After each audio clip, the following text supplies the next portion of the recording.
destacado ocurrido en el mundo lo tenemos a esta hora con... Florencia Vial, buenas tardes. Hola, tardes, Priscila, José Luis, y muy buenas tardes a todos ustedes en sus casas. Y comenzamos revisando lo que ocurre a esta hora en Venezuela, luego que el gobierno de Nicolás Maduro respondió ante las críticas realizadas por la alta comisionada para los derechos humanos de Naciones Unidas, Michelle Bachelet. Fue justamente el presidente de la Asamblea Nacional Constituyente, el número 2 del chavismo, Diosdado Cabello, quien desestimó el nuevo informe de la alta comisionada y dijo... Aquí estoy citando palabras de él, no nos van a quitar el sueño.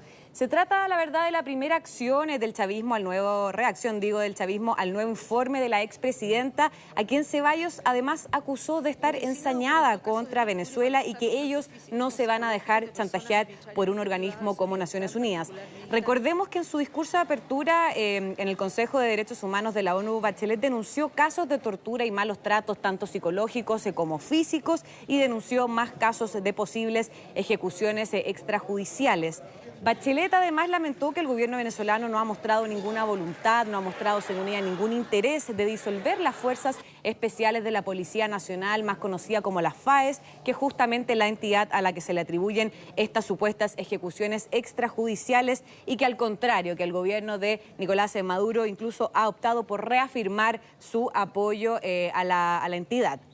Todo esto luego que hay que recordar que en el mes de julio Bachelet presentó un primer informe alertando de esta erosión del Estado de Derecho en Venezuela y miles también de asesinatos por parte de las fuerzas de seguridad, como yo les mencionaba, y también represión sobre los derechos fundamentales de los ciudadanos venezolanos. El informe, eso sí hay que recordar también que fue considerado por el presidente Nicolás Maduro como un texto lleno de graves errores, falsas acusaciones y también de serias omisiones. Por otro lado, Michelle Bachelet también este martes recibió el respaldo del secretario general de las Naciones Unidas, Antonio Guterres, quien la defendió tras los ataques lanzados acá. Es otro tema, pero que involucra también a la expresidenta chilena contra ella, realizadas por el presidente brasileño Jair Bolsonaro. Recordemos que la semana pasada Bolsonaro lanzó duras críticas contra la expresidenta, a quien atacó incluso ya con un lado un poco más personal, hablando de su padre, en respuesta obviamente a comentarios que hizo Bachelet sobre los derechos humanos en Brasil.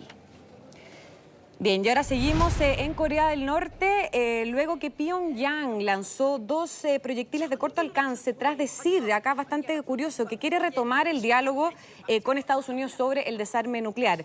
El ensayo del régimen norcoreano se produjo tan solo horas después de que la viceministra de Exteriores dijera que su país ve con buenos ojos acordar una fecha para sentarse a hablar con representantes de la Casa Blanca a fines de septiembre. El tema es que este lanzamiento es un gesto para algunos analistas internacionales y que lo interpretan como una décima acción norcoreana para, de alguna manera, añadir presión y acelerar el inicio de las conversaciones entre ambos bandos. Por otro lado, el Estado Mayor conjunto surcoreano informó que el régimen de Kim Jong-un disparó a modo de prueba, según ellos, estos 2 proyectiles de corto alcance no identificados hacia el mar de Japón. Además, la inteligencia surcoreana aseguró que recorrieron más o menos unos 330 kilómetros y que alcanzaron un apogeo de entre 50 y 60 kilómetros. Hay que recordar, bueno, yo les decía que se trata de un 10º ensayo de armas norcoreano en lo que va del año, luego de que el régimen de Kim Jong-un estuviera 17 meses sin realizar una sola prueba de este tipo mientras se embarcaba en estas primeras rondas diplomáticas con Estados Unidos. Ahora, la oferta norcoreana llega después de que, recordemos, el pasado 30 de junio, Trump y Kim Jong-un mantuvieron esta cumbre informal, improvisada y bastante sorpresiva para toda la prensa internacional en la frontera intercoreana, en la que acordaron que van a retomar negociaciones técnicas para alcanzar un acuerdo sobre la desnuclearización de la península, algo que, sin embargo, 2 meses después sigue sin haber ocurrido.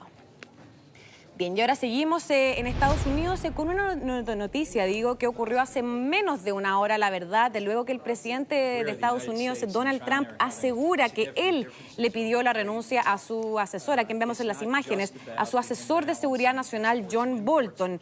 Según el mandatario, la razón para pedirle que dé un paso al costado se debe a que, según Trump, insisto, Bolton discrepaba constantemente con las sugerencias que realizaba el presidente de Estados Unidos. El tema es que a los pocos minutos de que comenzaran a llegar todas estas alertas, estas notificaciones desde la Casa Blanca, Bolton aseguró que fue él quien decidió renunciar y que incluso le presentó la carta de renuncia a Donald Trump anoche y que fue el mandatario quien le dijo que lo iban a conversar hoy. Y bueno, parece que Donald Trump una vez más se adelantó ante este tipo de situaciones a través de Twitter y anunció, estaba en una conferencia de prensa con los periodistas en la Casa Blanca y comentó que aseguraba él que le había pedido la renuncia a John Bolton.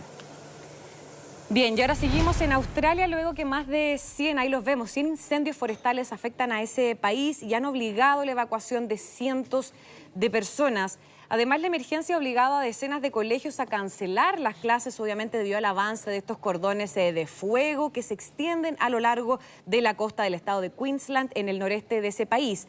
Por quinto día consecutivo, los bomberos de Australia han tenido que combatir, como vemos, las gigantescas llamas que se han intensificado debido a varias razones. Por ejemplo, en punto 1, principalmente la sequía, también las altas temperaturas y también la fuerza del viento.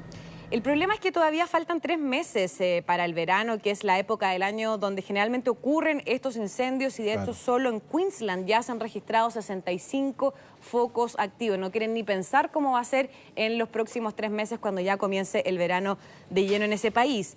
Por otro lado, en el vecino estado de Nueva Gales del Sur, decenas de incendios arden también fuera de control, consumiendo más de 60.000 hectáreas de terrenos. Mientras que la policía aseguró estar investigando obviamente ya las causas de estos focos activos de fuego, lo cual aseguraron que incluye el interrogatorio a varios jóvenes sospechosos del área afectada. Bien, y ahora nos vamos rápidamente a Reino Unido, luego que el Parlamento británico fue suspendido por las próximas 5 semanas tras rechazar por segunda vez, recordemos, la propuesta del primer ministro británico Boris Johnson de adelantar las elecciones para el próximo 15 de octubre. Esto hay que recordar porque Johnson necesitaba el respaldo de al menos 2/3 de la Cámara de los Comunes para poder convocar a las elecciones que tanto quiere, pero como era de esperar, obviamente la oposición votó en contra de la propuesta, que obtuvo 293 votos de los 434 votos que necesitaba. Es decir, las labores de ambas cámaras quedaron suspendidas hasta el próximo 14 de octubre, 2 semanas antes de la fecha límite para el Brexit, y justamente por eso es que sus detractores la denunciaron como una estrategia para limitarlos. Una decisión que de hecho también lo vimos, se generaron protestas durante esta mañana a las afueras del Parlamento, porque dicen justamente que es una maniobra sucia para evitar una salida sin acuerdo de la Unión Europea. De hecho, yo les decía, esta mañana varios diputados también, tanto afuera del Parlamento como en la sala del Parlamento, desplegaron carteles diciendo estamos silenciados, mientras otros bloqueaban la salida del recinto. Escuchemos parte del ambiente del Parlamento británico esta mañana.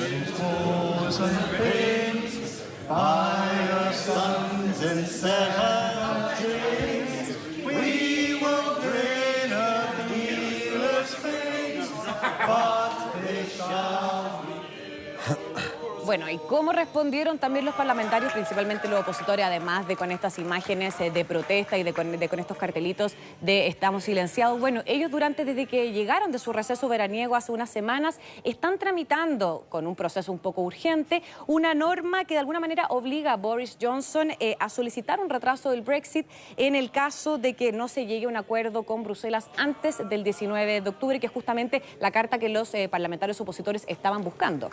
Bueno, ya en primera instancia la Cámara de los Comunes empujó este proyecto de ley que impide al gobierno británico salir de la Unión Europea de forma dura o sin un acuerdo. Fue aprobado también por la Cámara de los Lords y promulgado ya por la reina Isabel. Entonces, recibió la aprobación real de la propia reina Isabel II. Y además el doble rechazo respecto de convocar a elecciones anticipadas, digamos. Yo la verdad no sé qué camino le quedará a Boris Johnson, salvo ir a pedir a Bruselas una prórroga hasta el 31 de enero, pero la verdad es que él ha dicho y ha señalado incluso que prefiere Estar en un muerto en una zanja antes que volver a pedir un retraso del Brexit. Entonces, ¿cuál es el camino de esperar que llegue la fecha? Y es ahí donde yo tengo una duda, Florencia, ¿qué va a pasar? Porque si efectivamente llega el 31 de octubre, Bruselas no ha entregado una prórroga, ¿qué va a pasar? ¿Bruselas va a romper con el Reino Unido? Bueno, pero la legislación interna del Reino Unido dice que no. Una de las cosas más llamativas es que hay varios expertos legales que han advertido que finalmente si Boris Johnson, que podría enfrentar una condena en el caso de que si un juez pasado el 31 de octubre le dice, manda esta carta, una prórroga a Brexit, y Boris Johnson la niega, él podría ser condenado. O sea, Exacto, podría incluso llegar irse a la cárcel por desacato, obviamente por no cumplir la ley que estipuló el Parlamento. Pero la fecha límite para encontrar un acuerdo sería el 19 de octubre, no el 31 de octubre, que es la fecha en que se... Pero como se ven las cosas, puede perfectamente el 19 no llegar a acuerdo y presentarse el 31. Si no llega a acuerdo, debe él obligatoriamente, con esta ley que se aprobó, pedir esta postergación, prórroga hasta el 31 de enero del 2020. Perfecto, y si no se la da a Bruselas, como ha dicho, que ya no hay nada más que negociar. Claro, ahí no quieren que sea acuerdo sin, o sea, una salida sin acuerdo, porque eso sería lo más nefasto, obviamente, para la economía y también para la política. O sea, tendría que ceder Bruselas. Tendría que ceder Bruselas, que tampoco se ha demostrado tan abierto a la negociación, sobre todo con el primer ministro de ahora y con las últimas negociaciones que se han ejercido. Ahora Boris Johnson no ha dado ni una señal de querer buscar o llegar a algún acuerdo y además estaba aprobando otra ley por parte del Parlamento para que él entregara o diera a conocer incluso los mensajes de WhatsApp en que se hablara incluso de un posible acuerdo o algo que tuviera que ver con esto. En el fondo, ¿en qué está el primer ministro? Para que sea todo transparente. Claro, y justamente no lo quieren entregar porque creen, especulaciones también, de que justamente, de que justamente le van a demostrar todas las cosas negativas que podría generar una salida de la Unión Europea a nivel económico y a nivel político, a nivel fronterizo también, a nivel del mercado aduanero. Por lo tanto, claramente no lo quieren entregar porque creen que como que los van a, entre comillas, echar al agua. Súper difícil. Es muy complejo. Bien, y ahora seguimos con un video, la verdad, que ha llamado bastante la atención entre el presidente de Francia, Emmanuel Macron, y el presidente Sebastián Piñera, donde Macron de alguna manera, entre comillas, como que se desahoga un poco con el mandatario chileno. Se sinceró, se desahoga. Bueno, ahí cada uno puede ponerle la palabra que quiera, pero se trata de un video publicado por el sitio Fola de Sao Paulo, en el que se ve a Macron hablando con el presidente Piñera en una de las reuniones que se realizó en medio de la cumbre del G7, y fue entonces cuando el mandatario francés le manifestó, digamos, de alguna manera, su molestia respecto al presidente de Brasil, Jair Bolsonaro. Escuchemos este video. Bolsonaro. Sure, I had to react. You understand that? I want to be very peaceful and to be constructive with the guy and to respect his sovereignty, fine. But I cannot accept that. No. Yeah. But you know what he did when my foreign affairs minister came to this country? He was supposed to receive him. He canceled at the very last minute in order to cut his hair. And he filmed himself. I'm sorry, it's not the behavior of a president. Bueno, como vemos, Macron está bastante molesto, de hecho como que le hace así también, estaba escuchando también la canciller alemana Angela Merkel, y todo esto también para poner un poco en el contexto es que justamente él acusa de que Jair Bolsonaro canceló una reunión con el canciller francés porque dijo que tenía problemas de agenda, cuando en realidad se fue a cortar el pelo, porque y todos lo sabemos incluso, porque lo transmitió a través de Facebook. Por lo tanto, más enojo le causó al Palacio del Eliseo, considerando que después el gobierno de Brasil negó y dijo que realmente tenía problemas de agenda. Eligieron, pero a ver, si tenemos el video del presidente Jair Bolsonaro cortándose el pelo a la misma hora que tenía que estar con el canciller francés en ese encuentro. Una cosa así como, ¿sabéis por qué estoy enojado con Bolsonaro? Sí, es difícil ver a estos líderes mundiales hablando así, como tan coloquialmente y desahogándose. Bueno, y por eso estoy enojado. Por eso estoy enojado. Sí. No, y lo dice bastante atajante. Esa no es una actitud de un presidente. Sí. Lo dice bien molesto, y de hecho, Angela Merkel, que estaba al lado, le dice no, como encontrándole toda la razón. ¿Tú crees que eso es razonable? No. Bastante dura ella también. Sí, porque además siempre va a estar del lado de Macron. No. Esas son suposiciones. No, porque son grandes aliados y Alemania y Francia sostienen el bloque de la Unión Europea con como está el Reino Unido. Bien, y ahora nos vamos a Austria, donde un artista tomó una particular decisión y transformó, lo están viendo ustedes las imágenes, un popular estadio de fútbol en un bosque. Como vemos, 300 árboles fueron plantados en el pasto de este estadio, donde se han jugado, por cierto, varios partidos importantes. Y bueno, se trata de una imagen bastante llamativa, pero que además tiene un potente mensaje, porque dice: un día la naturaleza solo se podrá disfrutar en un ambiente tipo museo por culpa, obviamente, del calentamiento global.